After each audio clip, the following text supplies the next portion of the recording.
एहसान चुकाए किस तरह, एहसान चुकाए किस तरह। तूने प्यार से जो पाला, तूने प्यार से जो पाला, शब्दों में गाए किस तरह। तेरी पालना का बाबा, तेरी पालना का बाबा।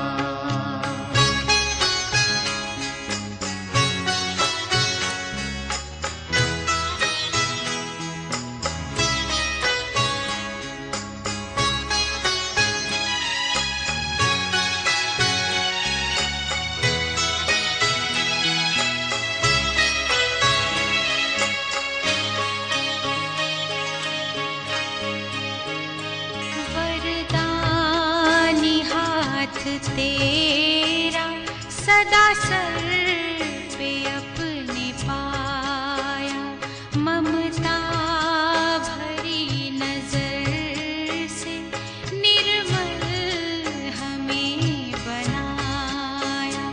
गुणों से तूने सजाया, गुणों से तूने सजाया, उसको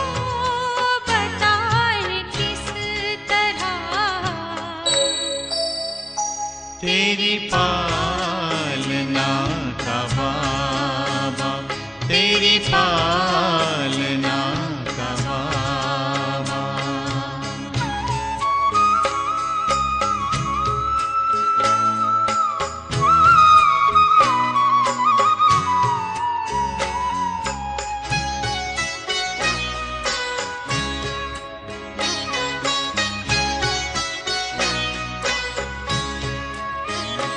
संकल्प सांस तुमने बच्चों पे हैं लुटाए, उपमा तुम्हारी बाबा हम तो कहीं न पाए। हमें खुद सा है बनाया, हमें खुद सा है बनाया, उसको भुलाए किस तरह।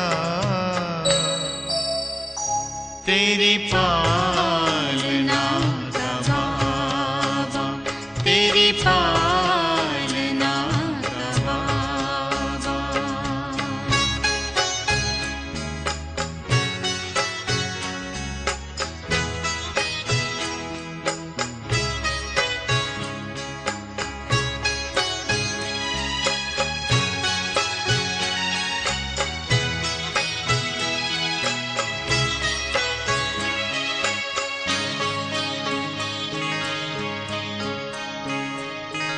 निष्काम तेरी सेवा सबकी जुबां पे आए, आभार तेरा बाबा दिल बार बार गाए। तुझसे जो हमने पाया, तुझसे जो हमने पाया, उसको सुनाए किस तरह। तेरी पालना का बाबा, तेरी पालना का बाबा। एहसान चुकाए किस तरह, एहसान चुकाए किस तरह।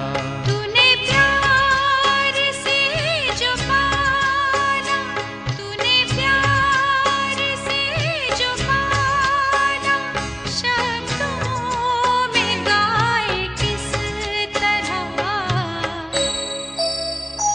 तेरी पालना का बाबा, तेरी पालना का बाबा, तेरी पालना का बाबा।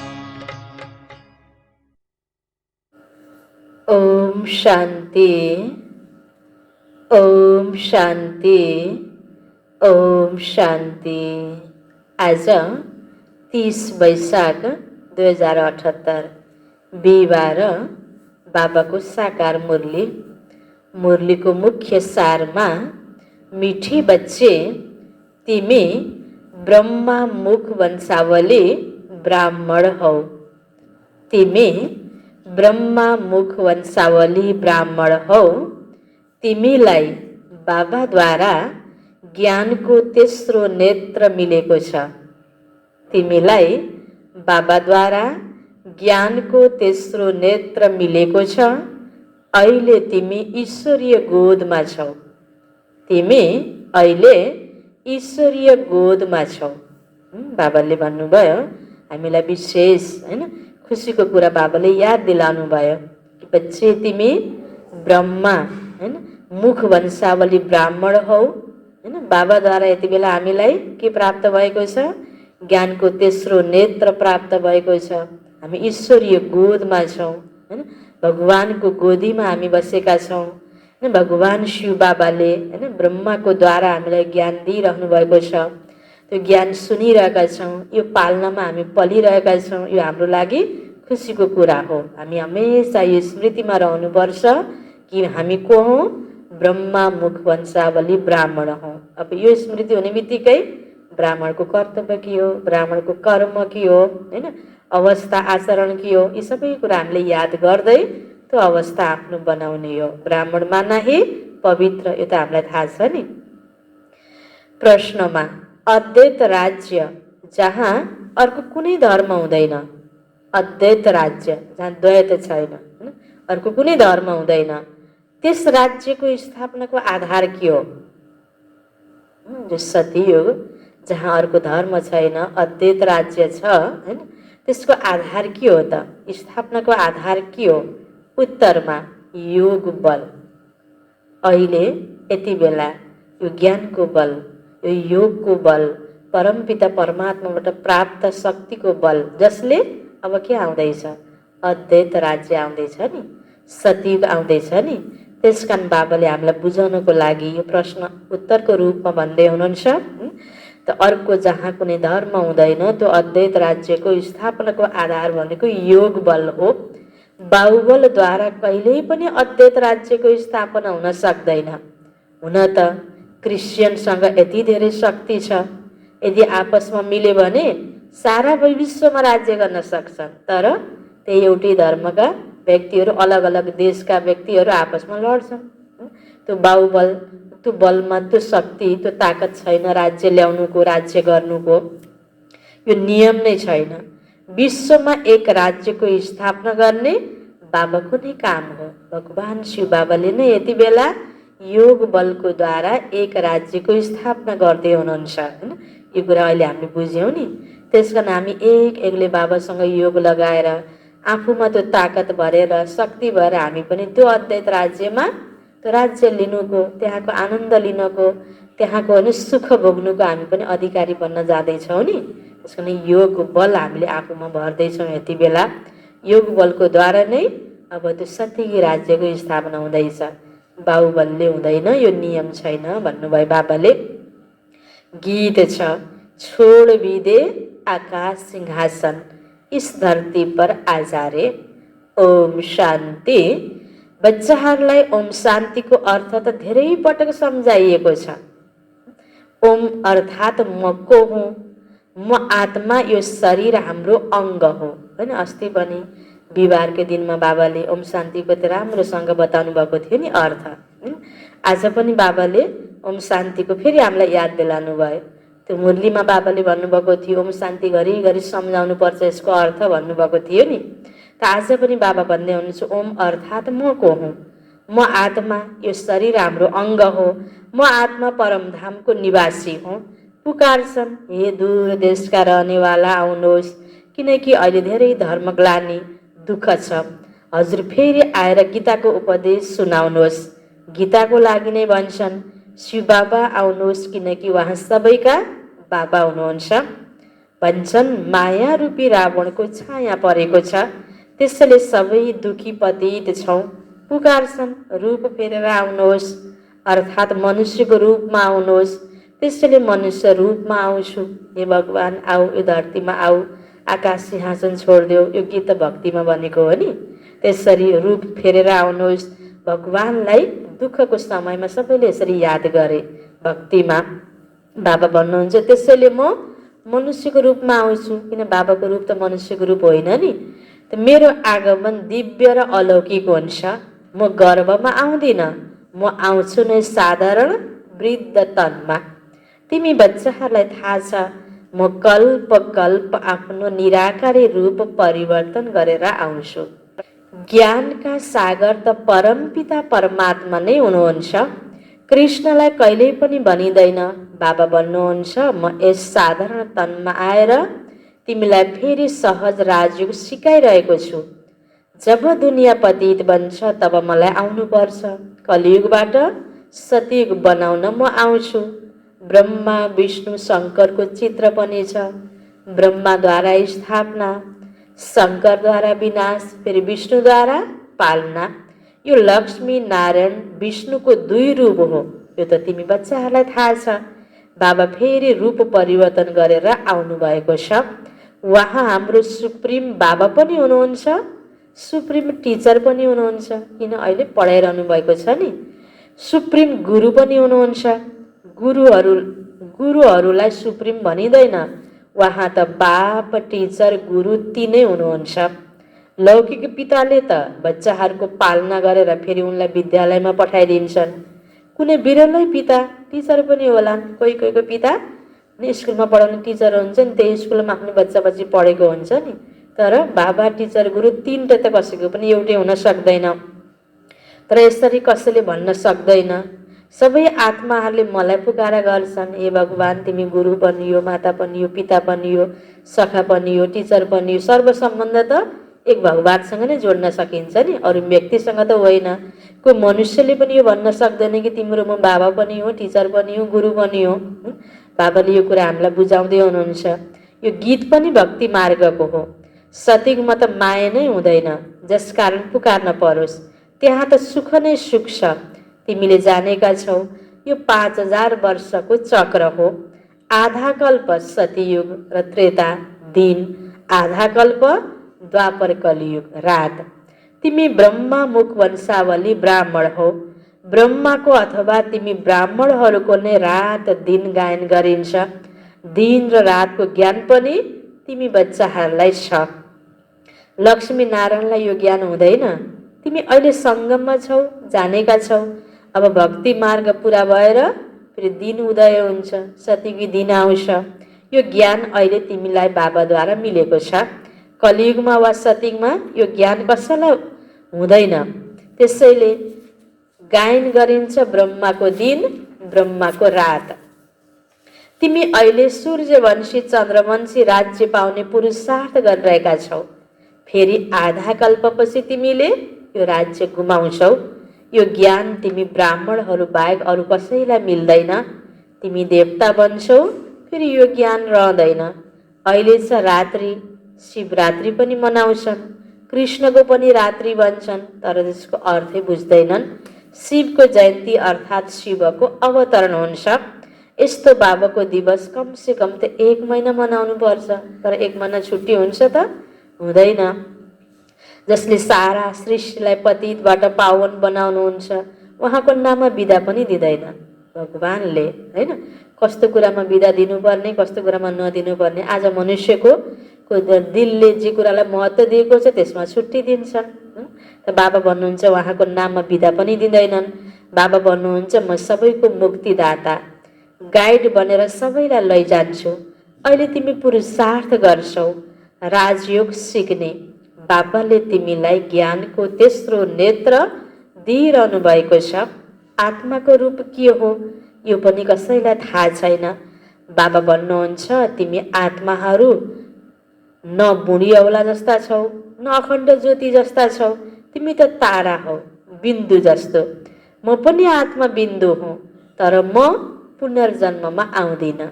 रूप, आकार बाबा र आत्मा उस्तै, होइन, बिन्दु बिन्दु।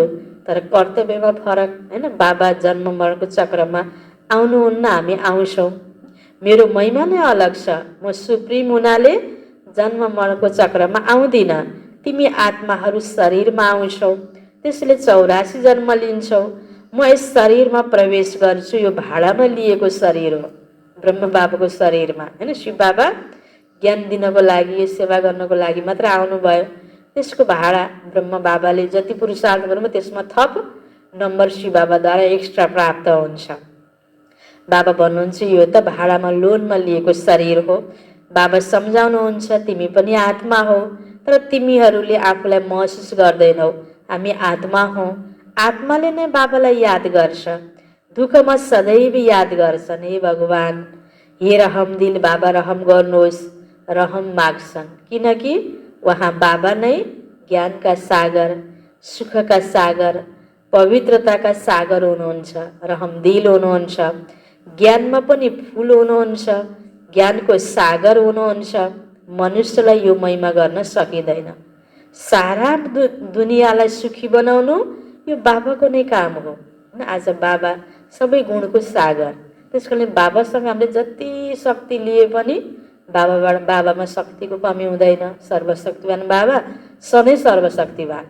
अब बाबा प्यारको सागर, बाबाले हामीलाई जति प्यार पाल्न दिए पनि बाबाको त्यो प्यारको सागरमा त्यहाँ कमी हुँदैन। भण्डार सागर हो बाबा, अकुट भण्डार हो। मनुष्य आत्माले के गर्छन्, के भन्छन्, आज कसैलाई प्यार दिइराख्यो भने उसले मलाई केही दिँदैन, मैले मात्र कति प्यार दिने एकहोरो, मैले मात्र उसलाई कति सहयोग गर्ने, यति त गरेँ अब म सक्दिनँ। होइन त, त्यो प्यारमा, त्यो सहयोगमा, त्यो शान्तिमा मनुष्य आत्मा सागर छैन, फुल छैन हैन। सागरमा जति ल्याउँछ त्यो लोटा अञ्जली कति छ, सबैमा बराबर छैन नि ताकतहरू। सबै ज्ञान गुण सबैमा भरपुर छैन र दिने त्यो ताकत पनि छैन हैन। बाबा भन्नुहुन्छ बाबा त सबै कुरामा सागर हुनुहुन्छ, मनुष्यलाई यो महिमा गर्न सकिँदैन। सारा दुनियाँलाई सुखी बनाउनु यो त बाबाको नै काम हो। मनुष्यले सदा सदा सबैलाई सुख दिन पनि सक्दैन। उहाँ हुनुहुन्छ रचयिता, बाँकी सबै हुन रचना। रचयिताले रचनालाई पैदा गर्छन्, पहिला स्त्रीलाई एडप्ट गर्छन्, फेरि उनीद्वारा रचना रच्छन्, फेरि उनको पालना पनि गर्छन्, तर विनाश गर्दैनन्। लौकिकमा हैन, बच्चा बच्ची जन्मिन्छन्, पाल्न दिन्छन्, विनाश गर्दैनन्। उहाँ बेहदका बाबा आएर स्थापना, पालना, विनाश गराउनुहुन्छ। आदि सनातन देवी देवता धर्मको पालना गराउनुहुन्छ। सतयुग आदिमा छिट्टै राजधानी स्थापना हुन्छ। अरू धर्मावलम्बीहरूले त केवल आफ्नो आफ्नो धर्म स्थापना गर्छन्, धर्म स्थापकले धर्मको स्थापना गर्छन्। बाबाले धर्म र राज्य दुवैको स्थापना गर्नुहुन्छ। फेरि जब लाखौँ करोडौँ सङ्ख्यामा वृद्धि हुन्छ तब राजै हुन्छ। अहिले तिमीले राजधानी स्थापना गरिरहेका छौ। योग बलद्वारा तिमी सारा विश्वको मालिक बन्छौ। बाहुबलबाट कहिल्यै कसैले विश्वमा राजै गर्न सक्दैन। बाबाले सम्झाउनु भएको छ, क्रिस्चियनमा यति ताकत छ, उनीहरू आपसमा मिल्यो भने त सारा विश्वमा राज्य गर्न सक्छन्। तर बाहुबलबाट विश्वमा राज्य पाउने यो नियम नै छैन। त्यस कारण एउटा न एउटा कुनै कारण हुन्छ उनीहरू राज्य नपाउनको लागि हैन, हारको लागि, विनाशको निमित्त। ड्रामामा यो कायदा छैन जहाँ बाहुबलबाट विश्वको मालिक बन्छन्। बाबाले सम्झाउनुहुन्छ विश्वको बादशाही योग बलद्वारा मबाट नै मिल्न सक्छ।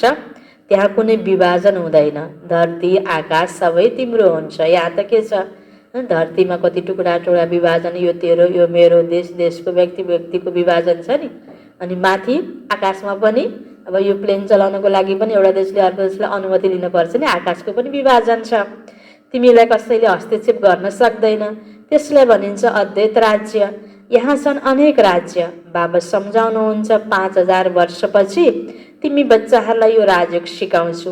कृष्णको आत्माले अहिले सिकिरहेको छ। कृष्ण पहिलो नम्बरको राजकुमार थिए। उनै यस समयमा 84 जन्मको अन्त्यमा आएर ब्रह्मा बनेका छन्। यो बच्चाहरूलाई सम्झाइएको छ सृष्टिको चक्र कसरी फिर्छ। बाबाले फेरि स्वर्गको स्थापना गरिरहनु भएको छ।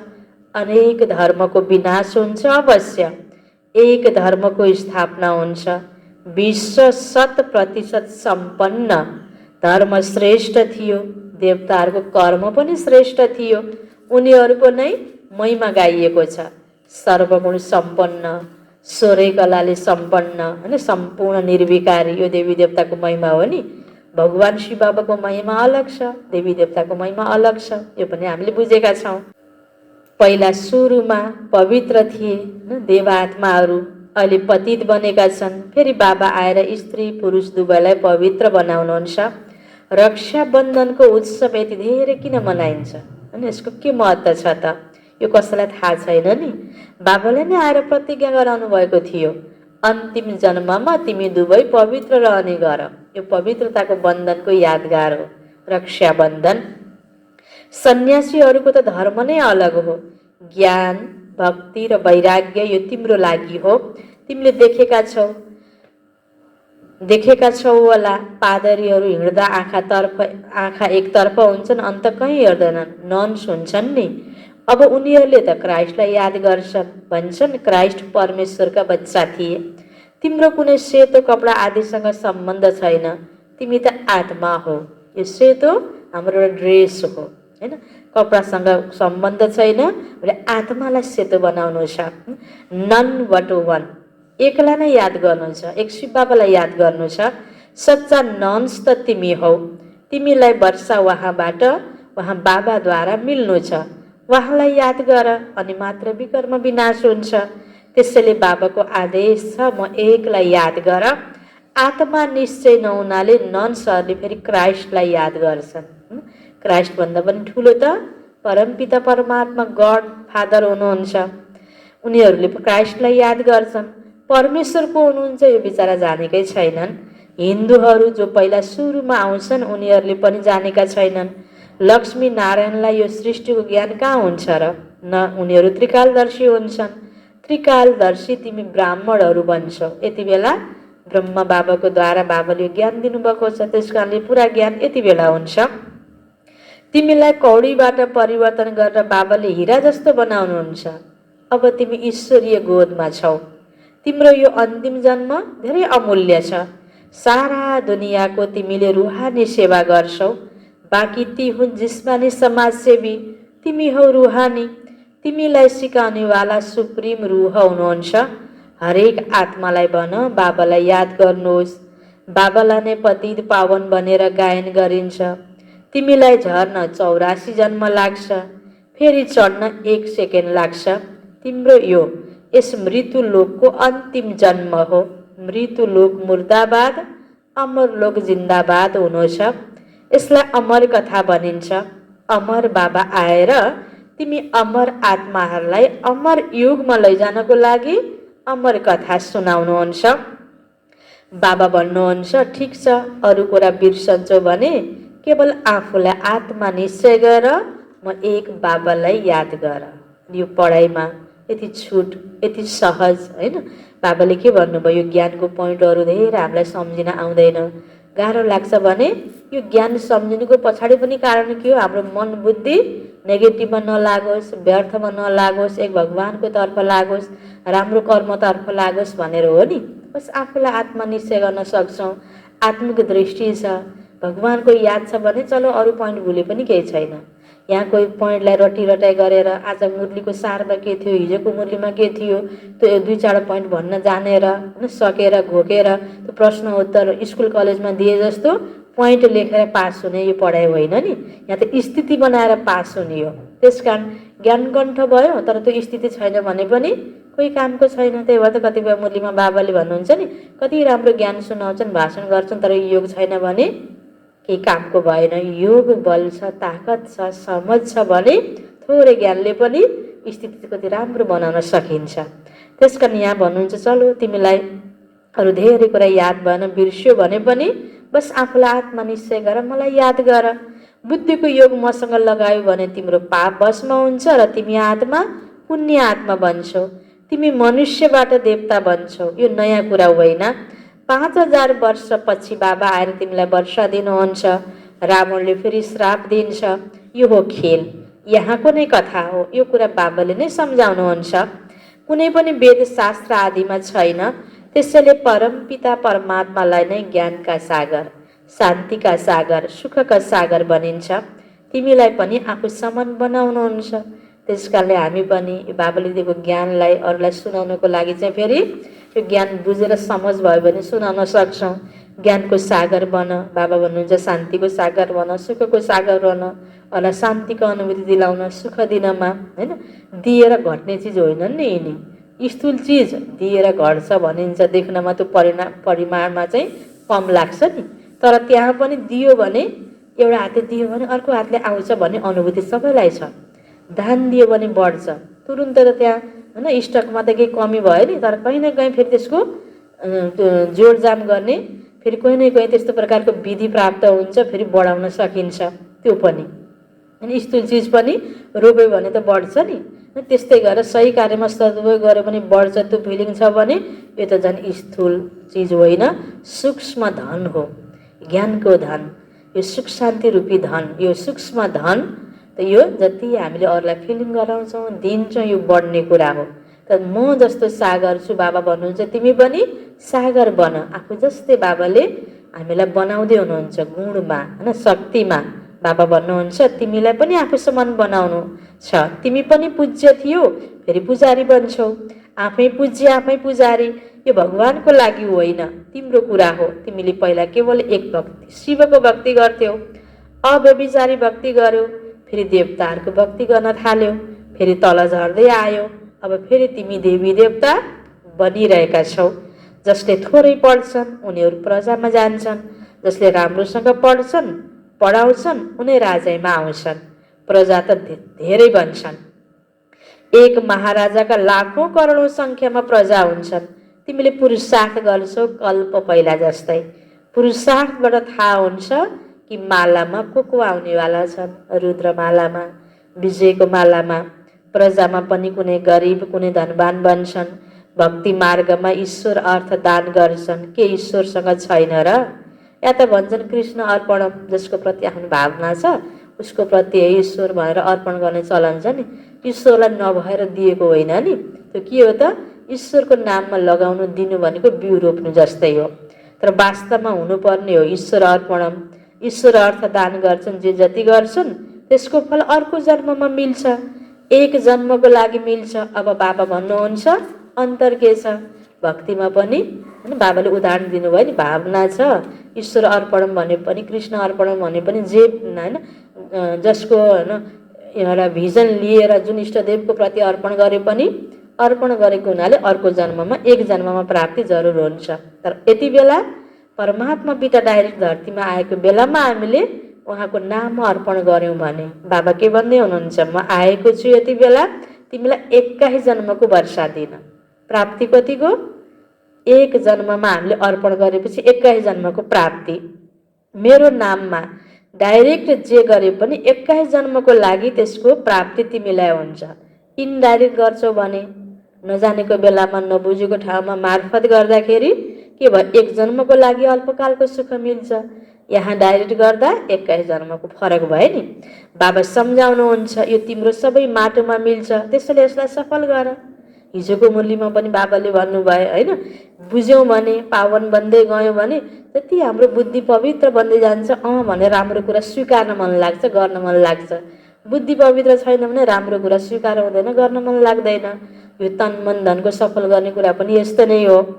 पावन बन्दै गयो भने बाबाले बलिहारी स्वीकार्नुहुन्छ, गर्नेलाई गर्न मन लाग्छ, पावन बन्न मन लाग्छ, त्यही प्रकारले सफल गर्न मन लाग्छ।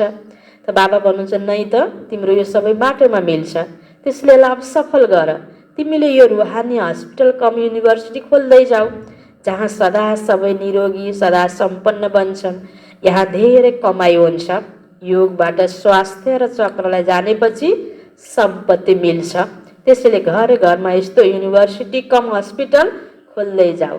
त्यो पनि समय थियो कुनै बेला होइन, मधुवनमा त्यो भूमिमा बाबा आउनुभयो, यसरी साकारमा मुरली चलाउनु भयो, ज्ञान दिनुभयो। ठाउँ ठाउँमा सेन्टर खोल्नुको आवश्यकता थियो होइन। अब देश विदेश, अब यो भारत नेपाल सबै ठाउँमा अहिले ठाउँ ठाउँमा यसरी बाबाको सेन्टर खुल्दै खुल्दै गयो नि, बढ्दै गयो नि। कोही न कोही आत्माले आह्वान गर्यो, माग गर्यो, बोलायो, 2-4 शब्द ज्ञान दियो, कसैले जमिन दियो, कसैले घर बनाउन मद्दत गर्यो। आत्माहरू बाबाको बच्चाहरू बढ्दै गए, सन्देश पाउने आत्माहरू बढ्दै गए। यसरी बाबाको इसारा अनुसार सेवा हुँदै हुँदै गयो नि। जसले त्यही समयमा सफल पनि गर्दै गर्दै आयो। अब त्यसको रिटर्नमा कति प्राप्ति हुनेवाला छ हैन। अब त बिस्तार बिस्तार यस्तो समय आउँदैछ, अबको माहौलमा सेन्टर खोल्ने, ज्ञान दिने, बढाउने टाइम पनि त छैन नि धेरै। फेरि पनि अलिकता अहिले मार्जिन छ। एकातिर विनाश हुन्छ विनाश हुन्छ भन्नेको छ, अर्कोतिर धमाधम बाबा घर बनिरहेको देखिएको छ नि।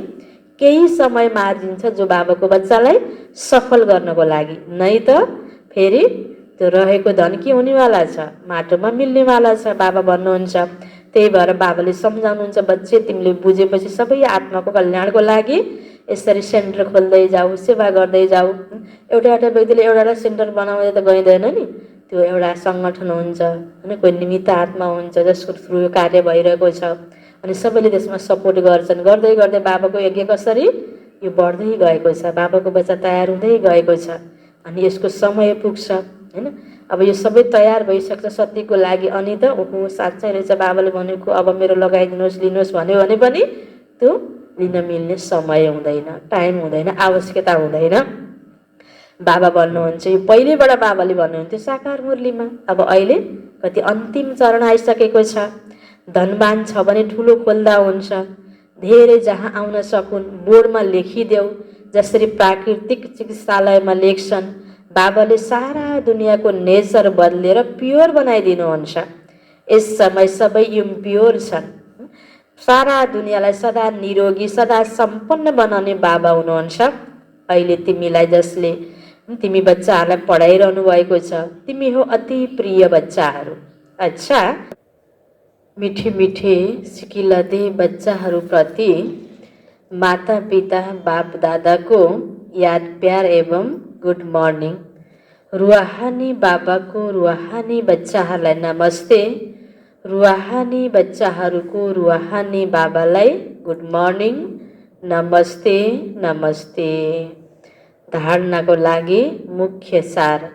पहिलो पोइन्टमा आफ्नो यस अमूल्य जीवनलाई रुहानी सेवामा लगाउनु छ। आफ्नो यस अमूल्य जीवनलाई रुहानी सेवामा लगाउनु छ, सारा दुनियाँको सेवा गर्नु छ, सारा दुनियाँको सेवा गर्नु छ। दोस्रो पोइन्टमा आफ्नो सबै थोक सफल गर्नको लागि के सबै थोक हामीसँग के छ, तन छ हैन, मन छ, धन छ, जन छ हैन, जे छ हामीसँग विशेषताहरू हैन, आफ्नो सबै थोक सफल गर्नको लागि डाइरेक्ट ईश्वर अर्थ अर्पण गर्नुपर्छ। रुहानी हस्पिटल र युनिभर्सिटी खोल्नु छ। आफ्नो सबै थोक सफल गर्नको लागि डाइरेक्ट ईश्वर अर्थ अर्पण गर्नु छ, रुहानी हस्पिटल र युनिभर्सिटी खोल्नु छ। वरदान छ बाबाको सम्पूर्ण समर्पणको विधिद्वारा, सम्पूर्ण समर्पणको विधिद्वारा सर्वगुण सम्पन्न बन्ने पुरुषार्थमा सदा विजयी भव। सम्पूर्ण समर्पणको विधिद्वारा सर्वगुण सम्पन्न बन्ने पुरुषार्थमा सदा विजयी भव। विस्तारमा सम्पूर्ण समर्पण उसलाई भनिन्छ जसको सङ्कल्पमा पनि देहभान नहोस्। समर्पणको अर्थ बाबा बताउँदै हुनुहुन्छ। भनिन्छ नि जस्तो बाहिर पनि फलाना त फलानु संस्थाप्रति, फलानु धर्मप्रति, फलानु व्यक्तिप्रति समर्पित छ, मलाई एकदम लागि परेको छ। अब यहाँ समर्पितको दुईटा अर्थ हुन्छ। एक त आफ्नो जीवनलाई नै हैन, आफ्नो लौकिकबाट अलग आएर सेवा केन्द्रमा 24 घण्टा पुरा टाइम रूपबाट समर्पित भएर बस्नु, मधुवनमा बस्नु, त्यो एक प्रकारको समर्पण भयो, स्थूल समर्पण। तर यहाँ बाबा के बुझाउँदै हुनुहुन्छ, त्यो रियलमा समर्पण भनेको के हो त? तन त त्यहाँबाट यहाँ आएर बस्यो, कतिपय बच्चाहरूको तन गृहस्थमै पनि छ, फेरि पनि मन बुद्धिले अवस्थाले समर्पणमय हुन्छ, समर्पित बुद्धिवाला हुन्छ, समर्पित अवस्थावाला हुन्छ। त्यो अवस्था भनेको सम्पूर्ण समर्पणमय अवस्था भनेको जसको सङ्कल्पमा पनि देह अभिमान नहोस्, आफ्नो देहको भान पनि अर्पण गरिदिनु। म फलानी हुँ, यो सङ्कल्प पनि अर्पण गरेर सम्पूर्ण समर्पण हुनेवाला नै सबै गुणहरूमा सम्पन्न बन्छ। उसमा कुनै पनि गुणको कमी रहँदैन। जसले सर्वसमर्पण गरेर सर्वगुण सम्पन्न वा सम्पूर्ण बन्ने लक्ष्य राख्छन्, यस्ता पुरुषार्थीलाई बाप दादाले सदा विजयी भवको वरदान दिनुहुन्छ। भनेपछि अर्पणमय बुद्धि, आफूभित्र कमी कमजोरी बाबाको नाममा त्याग दिनु, यो अर्पण भयो। सम्पूर्ण कमजोरीलाई अर्पण गरेपछि सम्पूर्ण त त्यसै भयो नि। अनि आफूसँग जे छ त्यो राम्रो कुरा कार्यमा सफल गर्ने, सदुपयोग गर्ने, नराम्रो कुरालाई त्याग दिने, यो भयो सच्चा समर्पण। बाबाले भन्नुभयो यस्तो समर्पणमय बुद्धिवाला जो सम्पन्न बन्छ, बाबाले भने जस्तै सम्पन्न बन्ने लक्ष्य राख्छ, देवताई गुण जीवनमा अपनाउनमा, सेवामा, पुरुषार्थमा जो पर्फेक्ट बन्छ, उसलाई बाबाले सदा विजयी भवको वरदान दिनुहुन्छ। स्लोगन, मनलाई बसमा गर्नेवाला नै मनमना भव रहन सक्छ। मनलाई बसमा गर्नेवाला नै मनमना भव रहन सक्छ। अलि अघिको मुरलीमा हैन, अघिल्लो बिहिबारको हैन वरदानमा बाबाले भन्नुभएको थियो नि, जो बच्चाको स्थिति मनमना भव हुन्छ उसले मनको भावलाई बुझ्न सक्छ, त्यो प्रकारको व्यक्तिको इच्छा आकाङ्क्षालाई पुरा गरिदिन सक्छ। त्यो मनको भाव बुझ्नेवाला बन्नको लागि मनमना भव पनि को रहन सक्छ त? जसले मनलाई बसमा गर्न सक्छ। मनलाई नेगेटिभ कुरामा, खानुपिनुमा मात्रै, स्वार्थमा मात्रै, अनावश्यक कुरामा मनलाई लगाउने बानी छ भने मनमना भव स्थिति हुन सक्दैन। मनमना भव स्थिति भएन भने फेरि सही अर्थमा बाबाको भाव बुझ्न सकिन्न हैन, निमित्त आत्माको मनको भाव बुझ्न सकिन्न। र दुखी रोगी प्यासी आत्माहरू जुन भावनाले बाबाको सेवा केन्द्रमा आउँछन् उनीहरूको भावना बुझ्न सकिन्न। त्यसको सबै कुरा बुझेर आफू सफल हुनको लागि स्थिति के हुनुपर्छ? मनमना भव। यसको लागि मनलाई बाबामा लगाउने, आत्मनिश्चय गर्ने र मेरो कर्म कर्तव्यमा मेरो सेवातर्फ मनलाई लगाउने हो।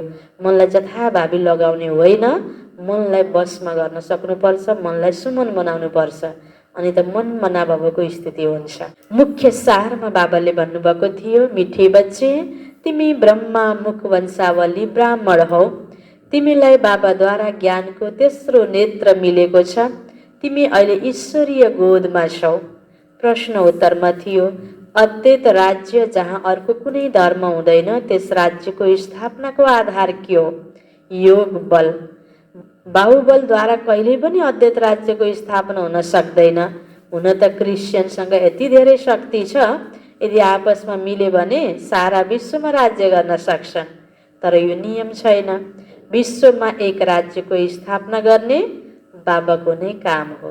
दो बिल्ली आपसमा लडे हैन, मक्खन तिस्रा खाए भनिन्छ नि, दुईटा बाँदर आपसमा लड्यो, बिल्ली मक्खन खायो। जो पनि भन्यौँ, अब दुईटा लड्नेवाला हुन्छ तेरो र मेरो, बिचमा अर्कोलाई प्राप्ति हुन्छ भन्ने जस्तै आज दुनियाँमा सबै कुराहरू भएर पनि, तन भएर पनि, धन भएर पनि, सबै कुरा ताकत भएर पनि बाहुबल छ, आपसमा त लडिरहेका छन्। अब योग बलको द्वारा स्वर्गको राजा रूपी मक्खन कसले प्राप्त गर्दैछ? जसले भगवानसँग योग लगाउँछ, होइन त? त्यसकारण बाबा भन्नुहुन्छ अब योग बलको महत्त्व छ, जसले अद्वैत राज्यको स्थापना गर्छ। त्यो अद्वैत राज्यमा जानुको हामीले आफूलाई योग्य बनाउनको लागि योग गर्ने हो। ओम शान्ति।